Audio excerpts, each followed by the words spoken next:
کوم مذاکرات تاسو خبرو کړل د انکار د یو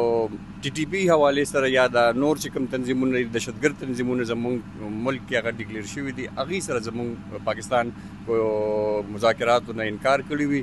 نو هغې ته خو به موږ دا وګورو چې امن راوستو دپاره اکو په هر طریقې موږ له پکار دي زموږ ادارو له پکار دي زموږ حکومتونو له پکار دي چې دې کې دا سیاسي حکومتونه رامخکې شي هغې کینی او د پښتنو له خاص کر زموږ په دې پښتنه خاوره باندې چې دا کم بدامني ده هغې دپاره د حل دپاره هر قسمه ګامونه اوچت کړي افغانستان له هم پکار دي چې هغوی د یو ریاست په سوچ باندې کینی دې خبرې ته زموږ د پاکستان حکومت سره یو لایحه عمل داسې جوړ کړي چې کوم د دیر په امن د وروستو دپاره داسې نه چې د وختي نن امن شو نن جنګ وشو جنګ بندي ده او هغې کې مذاکرات شروع دي او سبا بیا دا مذاکرات ختم شي داسې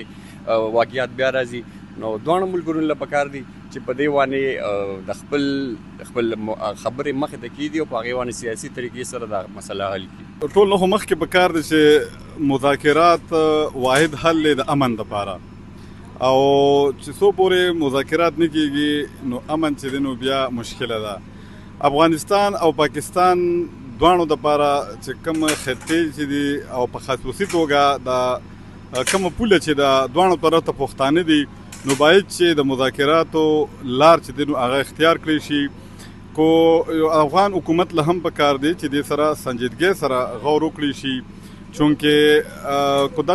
کو افغانستان کې کم خلک مري نو هغه هم پښتانه دي مسلمانان دي کو دې طرف ته پاکستان کې کم زموږ سیکورټي فورسز چې دی نو هغه شهادت نوش کوي نو هغه هم زموږ پښتانه دي زیاتره پکې نو باید چې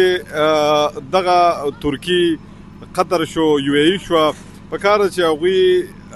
په خصوصي توګه باندې د دې پاکستان او کوم چې افغان حکومت دی دې کې چې دی نو مهم رول ولوبوي او په هره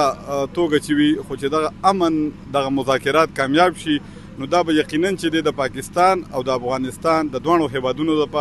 دپاره یو ښه فیصله به وي او د دې دواړو هیوادونو په ګټه به تمام شي او دواړو سایډو له پکار دي چې دوی کینی او یو مثبت طریقه کار اختیار کی ځکه چې هغه اړم پښتانه دي دغه اړم پښتانه دي نو د پاکستان او د افغانستان ډېر ښه یو ریلیشن هم پاتې شوی دی دلته کې زمونږ افغان نونه 40 کاله چې څنګه مشر په تقریر کې مو وی نو مونږ یو خدمت هم د هغوی کړی دی نو دا په لږ شي خرابول نه دي پکار دي چې دوی دواړه طرفین کینی او دا د جنگ په ځای په خبرو باندې د دې خل روباسي او دواړه اړخ ته امن راشي